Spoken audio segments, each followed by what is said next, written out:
So today we have a true staple of the New York jazz scene, Spike Wilner, a pianist, bandleader, and longtime presence as the owner of Small's Jazz Club in Mezzrow. And from steady gigs at legendary places like the Village Gate to his ongoing performances of today, he's lived and breathed the jazz life in its purest form. And we are live. So, Spike, good to see you. Thanks, Abe. Good to see you too. Spike, the first thing I wanted to talk to you about was how the ticket sales system kind of changed. I mean, everyone kind of knew Smalls as being a place you could pay at the door, that sort of thing. But I love now, because in a world with so much uncertainty, it gives people, people are, a little more anxious than they used to be. Now, you can go buy a ticket online for one of the shows at either of the clubs. I mean, it's certainly changed that way. Has that been, something that's been really helpful for you? Has it changed the way, the logistics go? So kind of talk to me about how that started. Well, I guess you're referring to there was a long time business practice at Smalls to collect a cover charge at the door, usually in cash. Although we did innovate and get a credit card reader at one point to take cards at the door. But this was pre-COVID, so we were, operating on a largely cash basis or, significant amount of cash in the revenue. When I opened Mezzrow in 2011, the guy that designed my website had built into it a ticket thing, ticket processing part of the software. I didn't think much of it, but we tried it at Mezzrow first because Mezzrow was much more reservation oriented, where Smalls was always traditionally, pay at the door and go in and crowd in. The thing is that COVID changed everything because once we were shut down for a long period of time, the neighborhood and the fire department and a lot of these agencies became very, very aggressive about lines and management of your crowd in front of your club. There's two businesses on either side of us that also have outdoor seating.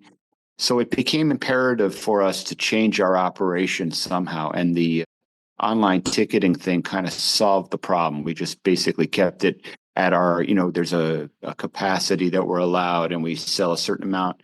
That's way, like you said, people can go on our website and just simply have a ticket. That way they're seated. But we also have, walk-in availability depending on the night. And, it changes also. We have a no cover charge in the afternoons, Friday, Saturday, Sunday. We have no cover charge from midnight on during the week as well for those bands. So really, it's just these ticketed shows that we found it's very useful to know exactly how many seats we're selling, and that way people don't have to worry about whether they'll get a seat or not. That kind of thing. As someone who loves to, plan things out, I think it's a great thing to know, like, oh, like I'm going to definitely have a seat available and stuff because, we want to see these shows and know we're going to be comfortable. And you're also a pianist, which you navigate the world of owning these two clubs, all the logistical components of it, but you're also an artist and you spread out the work to such a wide range of people and navigate that world.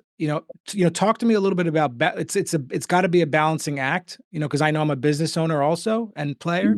So, kind of talk to me about balancing those two worlds, because you're a pianist first and foremost, right? And then you have to, run in two different businesses. So how does that work?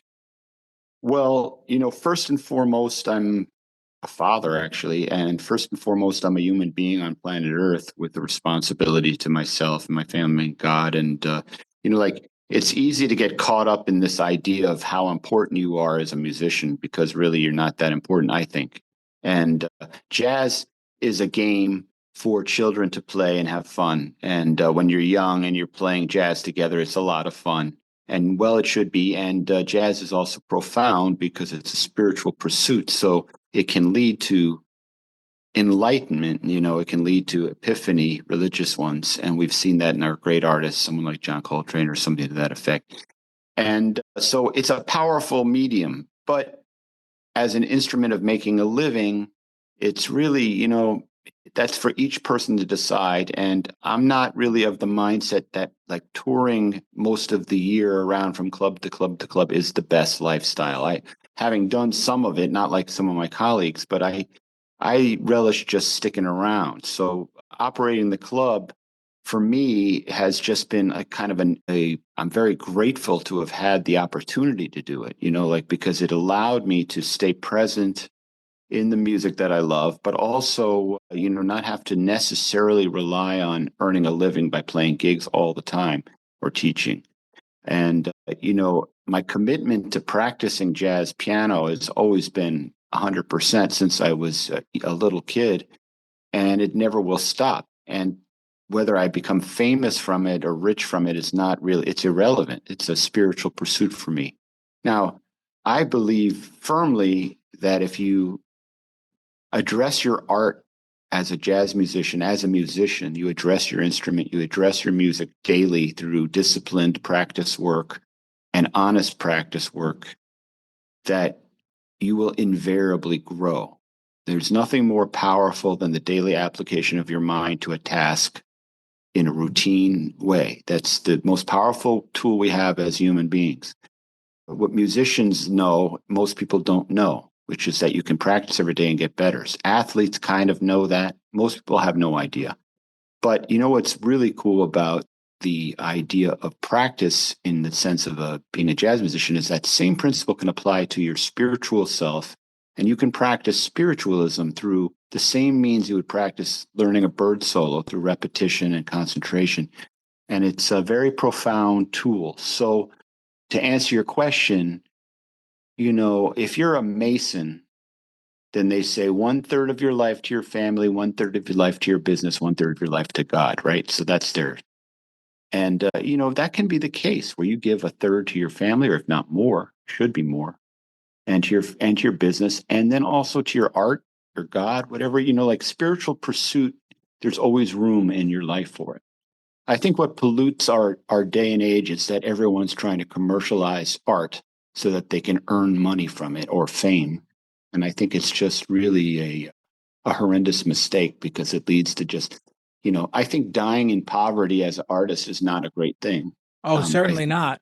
I mean, it's that's the thing too. I mean, that's almost a romanticized idea, but you're talking about having a family and staying grounded in that way, is what it's really, that takes the precedent.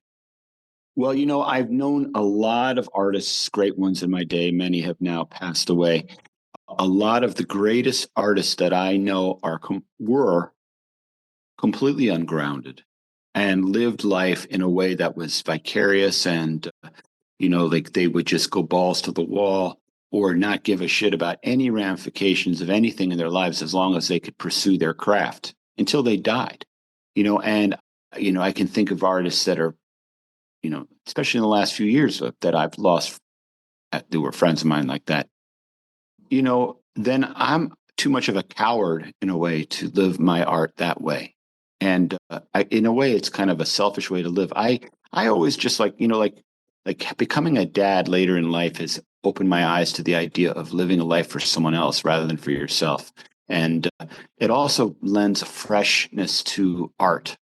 Like if you have to play music, I want to free my music from commercial use. I don't want to, it's like, do you really want to get money so you can have sex? It's like, would you want to be a erotic film star where people are paying you to have sex in public? It's kind of the same thing, the intimacy of performance. It's very special, especially in jazz. And to try to constantly try to make money with it, it hurts. I understand. And then there's also the idea too of, it has to be about the art first and foremost. And, like you mentioned, like this art has a way to transform us and heal us. And I personally believe in that. And it's not even just about music, it's just about sound overall that can Mm-hmm. heal us. Like being someone who's, you know, had surgeries to like listen to certain sounds at a frequency can heal us. There's something that takes over. And when did you come to that awareness? Like, at least, sometimes we might get the chills when we play the instrument, but that awareness, around what age do you think that happened, do you think? When was I aware of music, its power? The power, the transforming power that something greater is at work. Well, I remember one distinct experience when I was very young. I think I might have been first grade or even kindergarten age. They brought a symphony to the school where I was going to school. and I was being very rowdy. I was a rowdy kid, but the symphony started to play, and I heard this sound for the first time, and it just floored me. I kind of flipped out.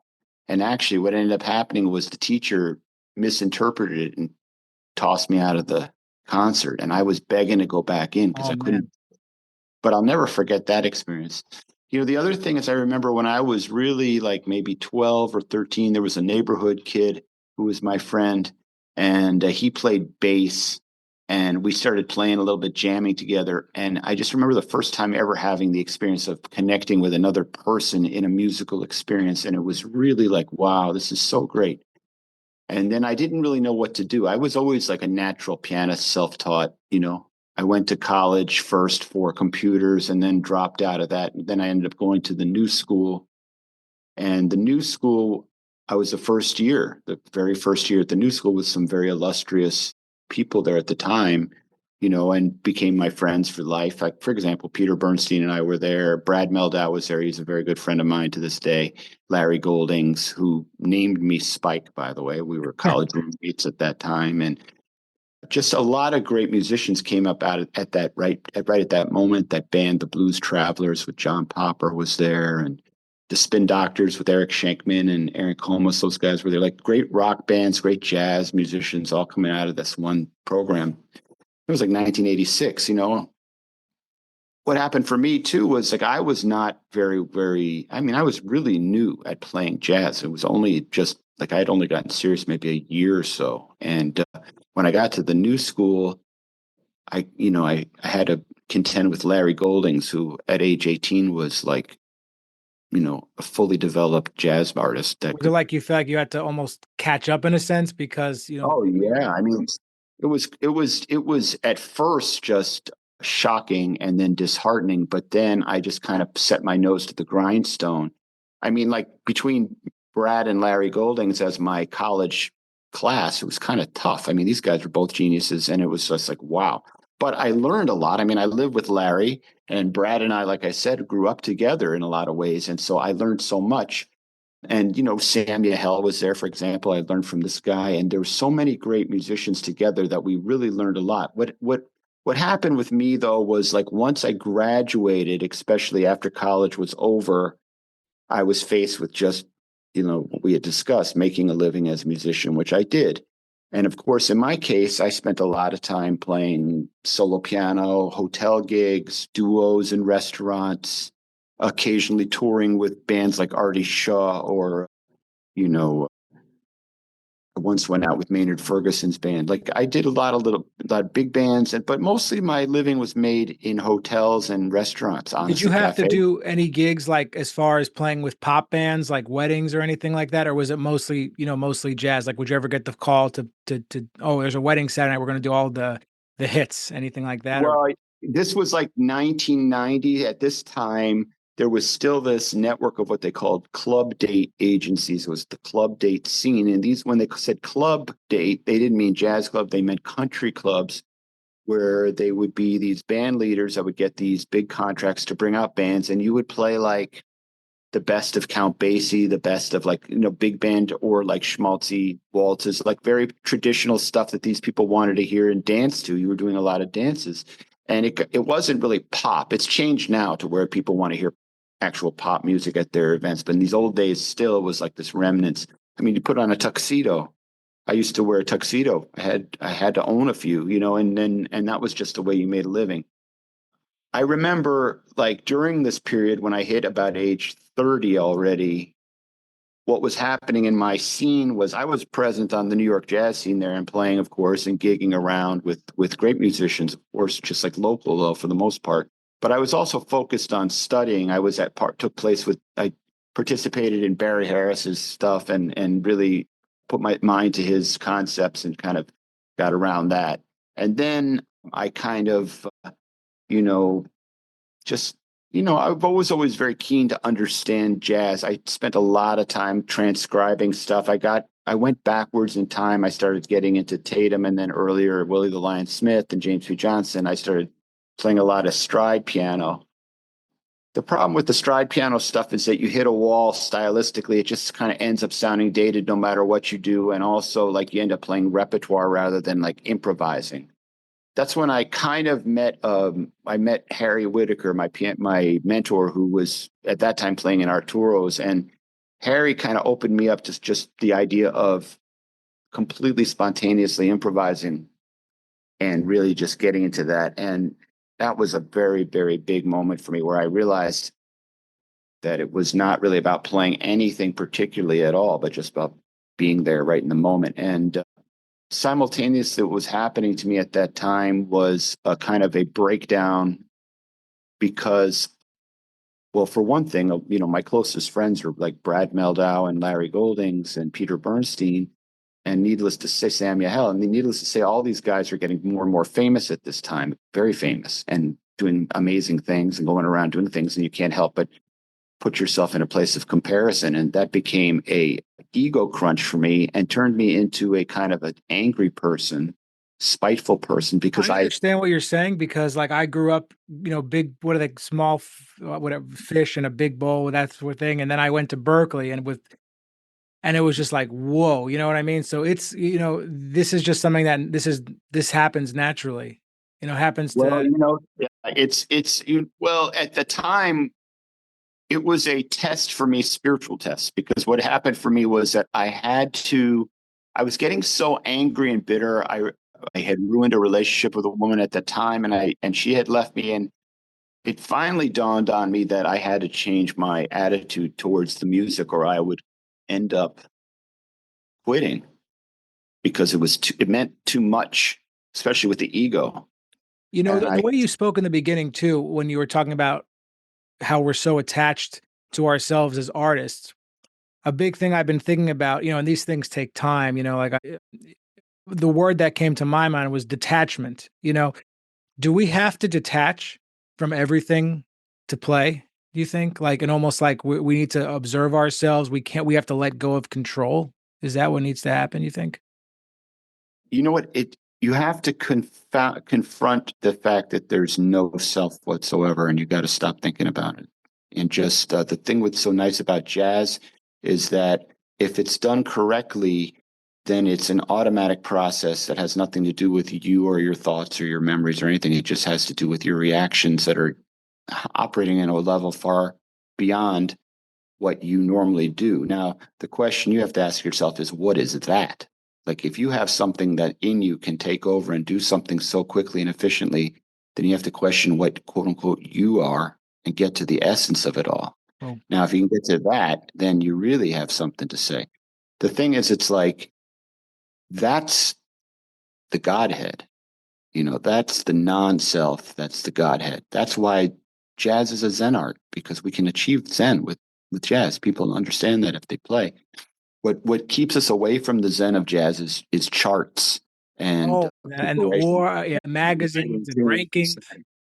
Yeah, not to mention like, I can say for myself that when I was at the new school, I thought it was super important to be able to comp like Herbie Hancock or comp like McCoy Tyner or take a solo like Chick Corea or play like Bud Powell or play like this.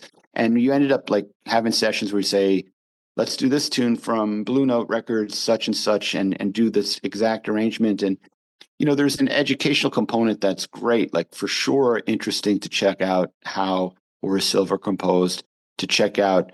But I think the end of the day, you have to let it all go if you really want to play the essence of this music, which is, to me, the Godhead, get to the spontaneity. And that's why I learned from like a guy like Harry Whitaker, like, it's like, why did Harry Whitaker play Night in Tunisia every night?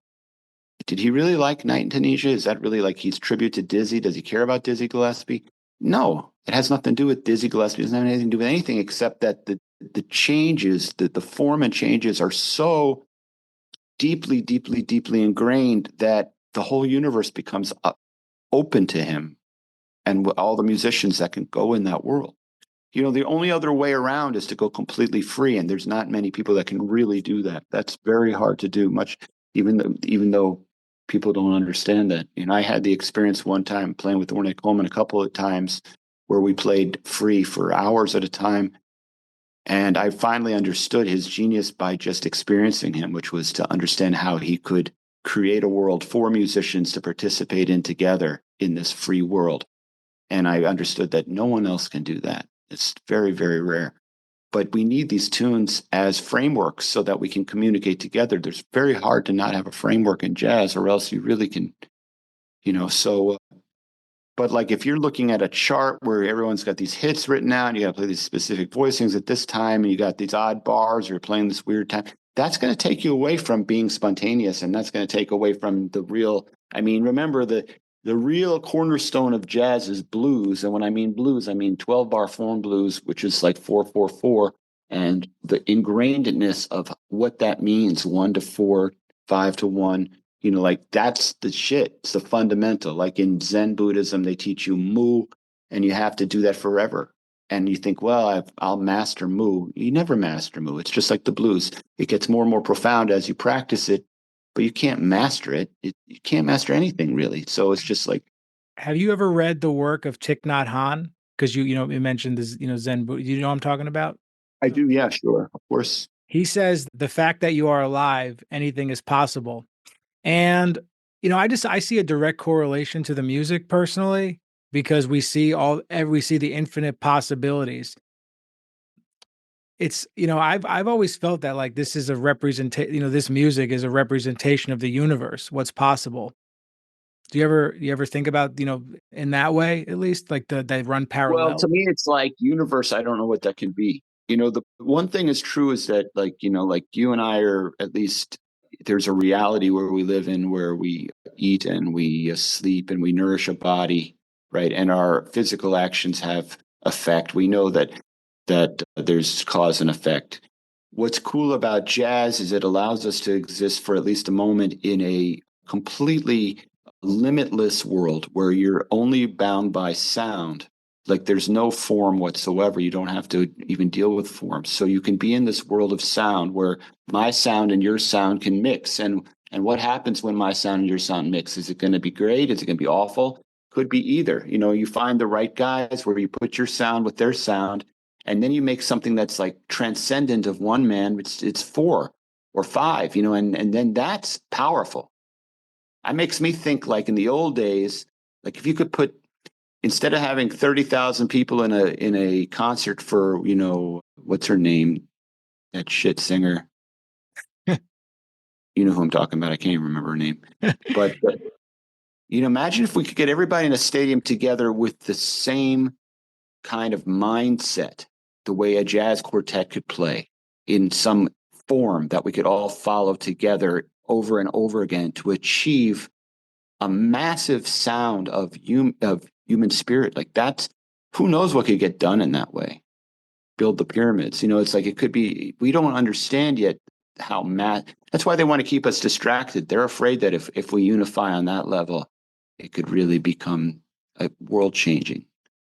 And But the other side to it is the arts are, it's like I actually just I found out, like, the college I teach at, that they're Mhm. cutting the arts department in 2 years. Right. And it's just, I don't know what the hell's happening in terms on that level. Something is going on, like the University of the Arts closed. Well, the truth of the matter is that, again, like art is not a business. I know, And that's trying why, to make a business of art is polluting it. And so if it has to fail and crumble, then so be it.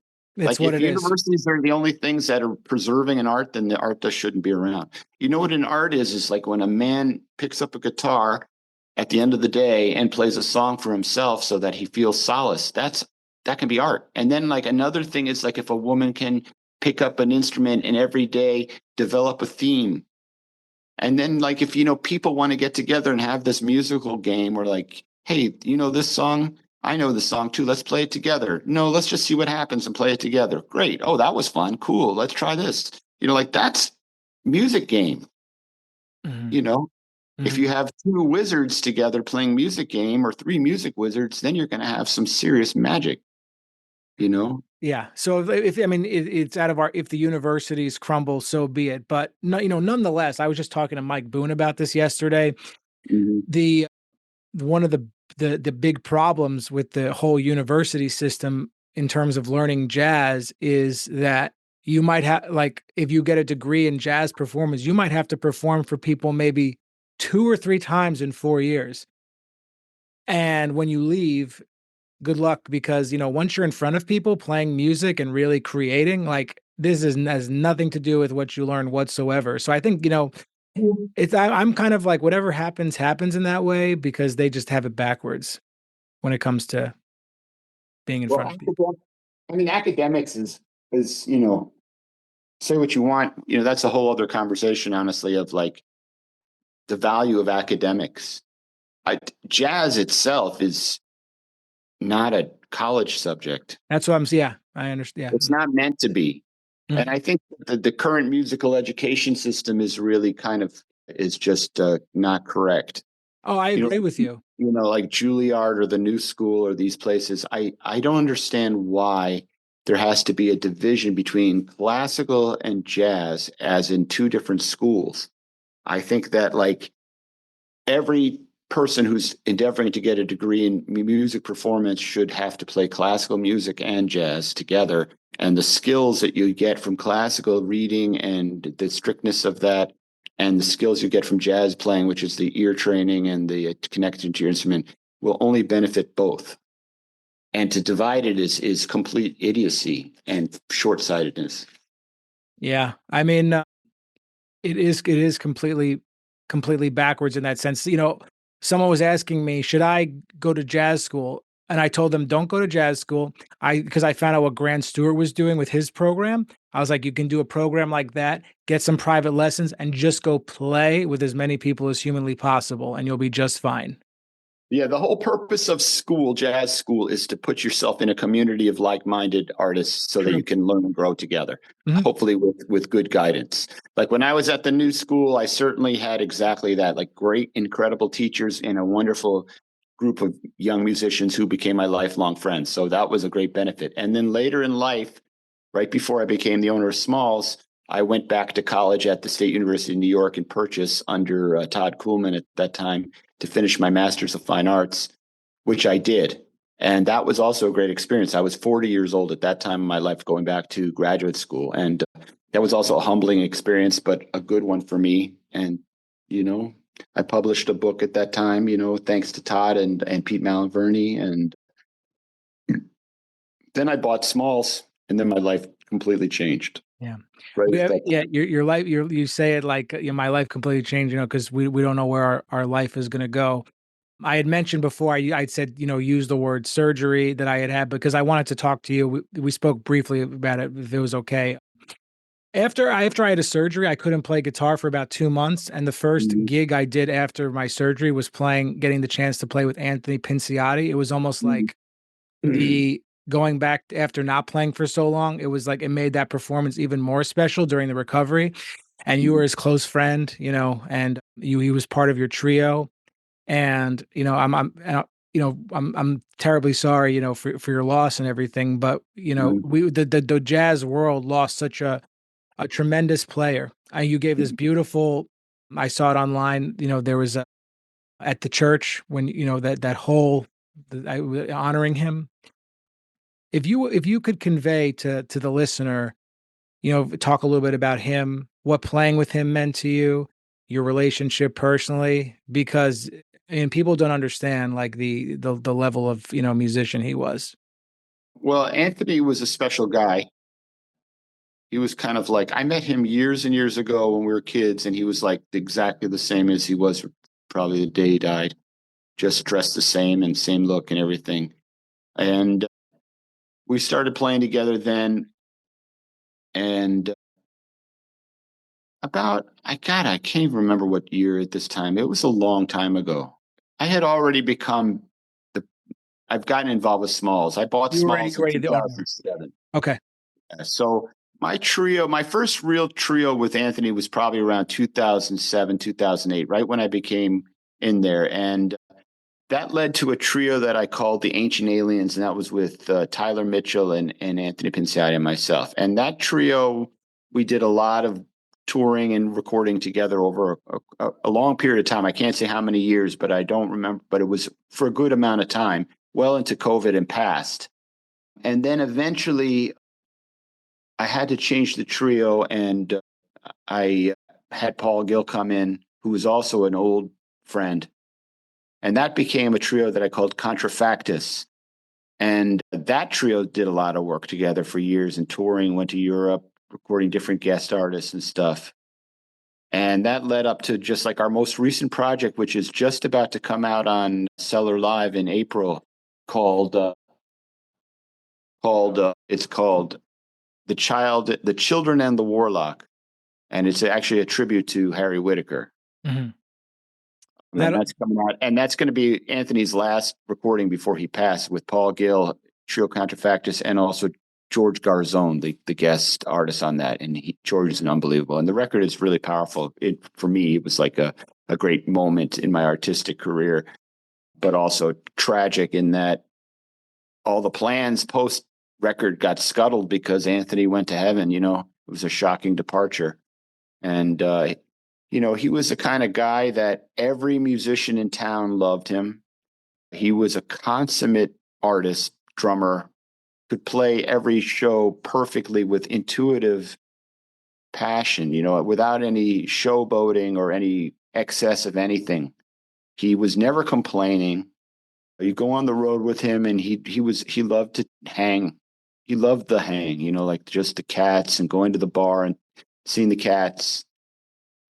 And it's hard to he was just such a ubiquitous presence around town, playing gigs all over the place with people that just adored him. And he was a great artist. There's no way around it. He was a really deep improvising musician that was also extremely intuitive, and when you played together, you had this kind of hookup that was really quite remarkable. And actually, Sam Yahel mentioned something that I completely agree with. He said that Anthony would give you the confidence to be yourself. And I think that is so true. Like, I grew so much as a human being and as an artist through Anthony Pinciati, because he gave me the confidence to pursue Spike Wilner, because, sometimes you're your worst enemy.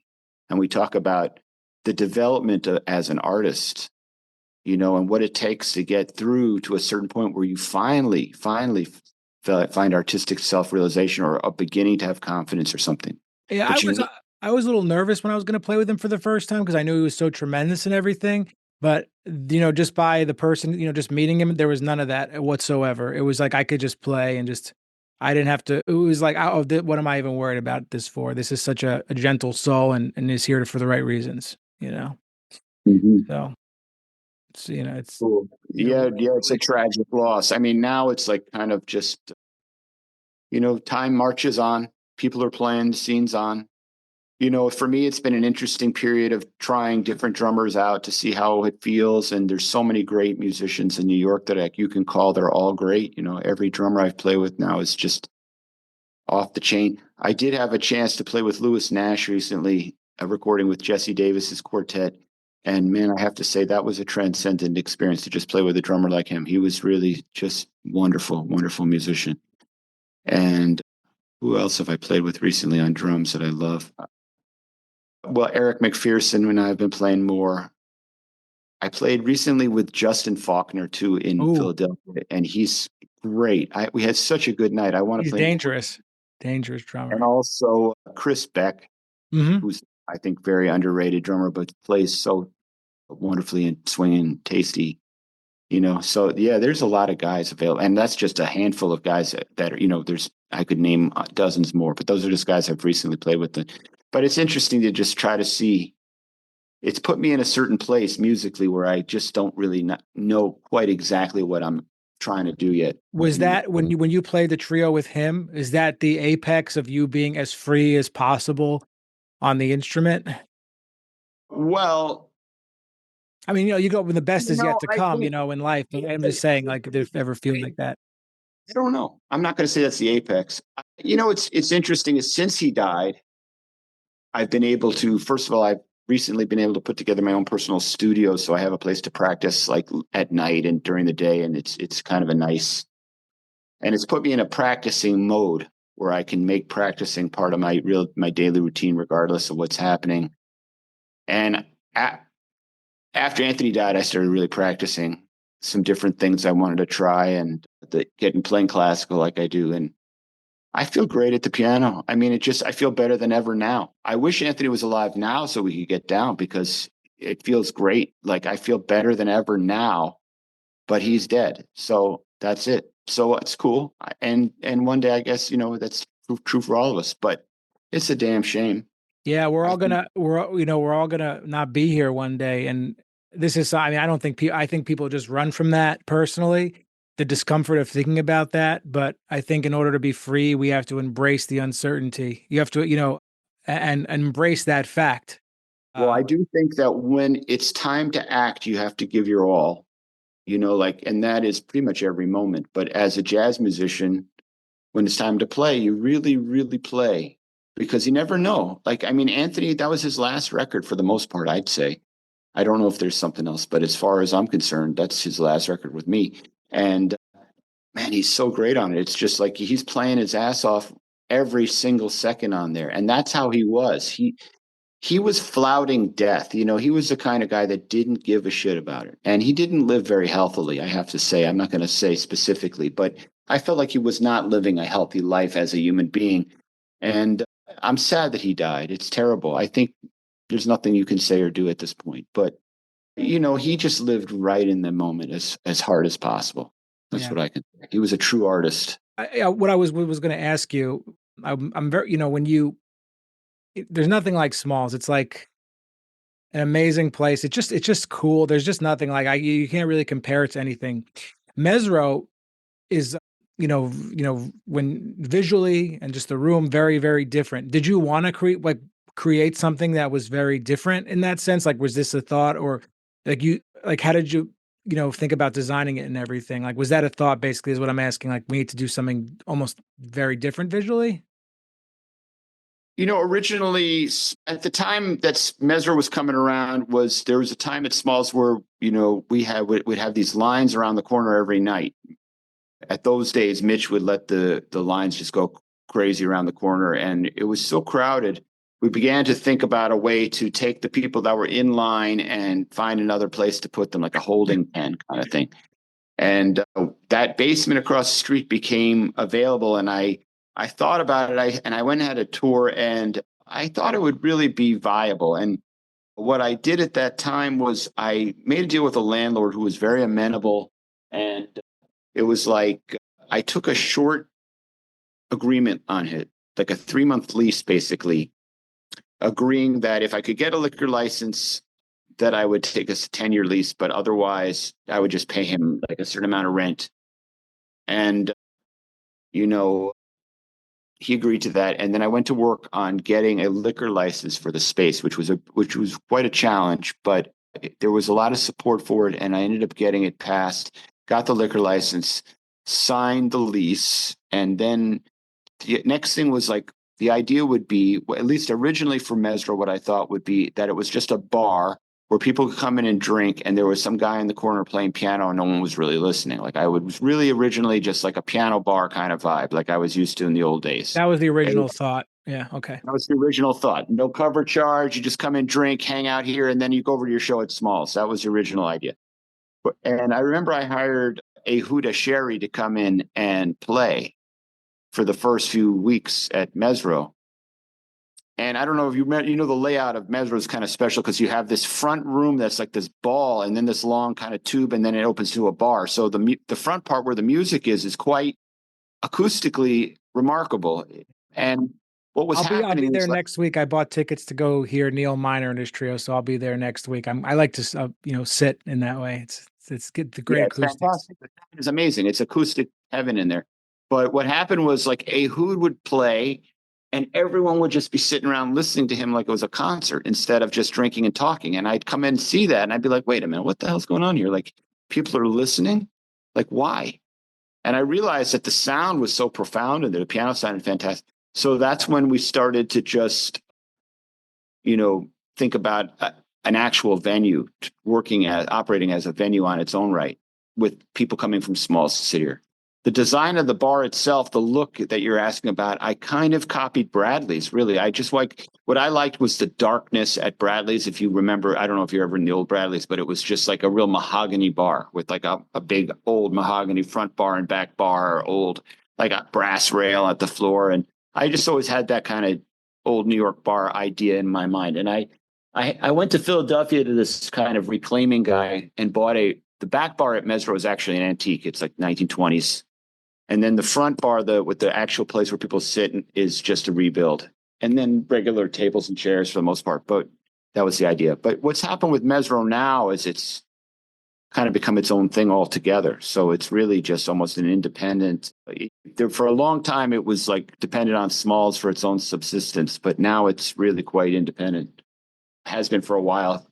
And owning a music venue is, it's its own challenge for a number of reasons.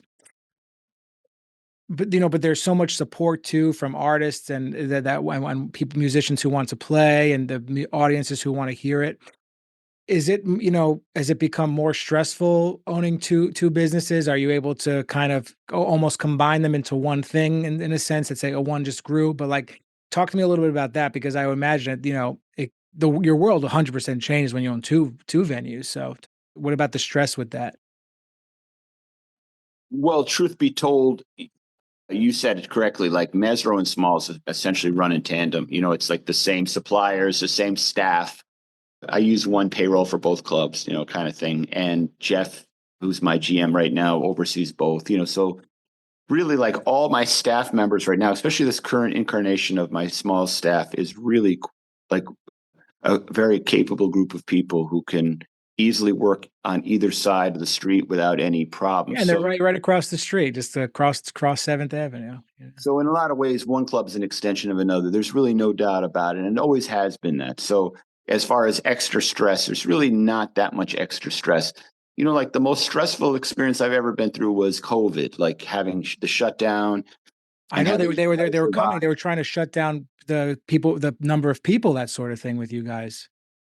Well, I mean, we were actually physically out of business for almost 2 years. And Right. then once they finally started letting people in, it was very limited for a long time. Yeah. We're coming up on 5 years, actually, right? March of 2020 was Right. COVID time. March 18th, 20th, or something like that. It's coming up. Were you nervous about that these clubs would no longer exist during the pandemic, where you're like, I'm going to find a way no matter what? No, it's a miracle they survived at all. I mean, Mezzrow was just mothballed. Smalls, I mean, the main problem with COVID was that, well, there's a lot of problems with it, but like as far as New York City businesses was concerned, there was no alleviation on rent or expenses on a monthly basis, yet we were not allowed to operate. It made no sense. So there was no way you either died or you didn't die. And if you didn't die, you had to figure out a way to come up with enough money to keep yourself. So, I mean, some people didn't pay rent and they weren't really enforcing but it created a world of legal problems post-COVID. What happened with us was just quite simply a miracle, was that we decided to start using our live stream, which we always had. And I hired one band a day to come to the club. No one was there. The place was closed. And we'd do one live stream concert per day and ask people to give donations. And it became very, very big. Like people worldwide watched it.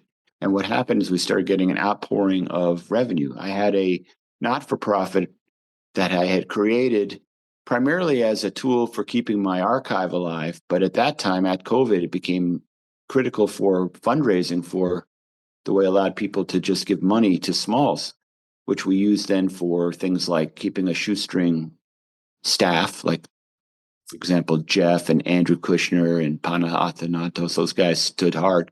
Carlos Abadi through that period.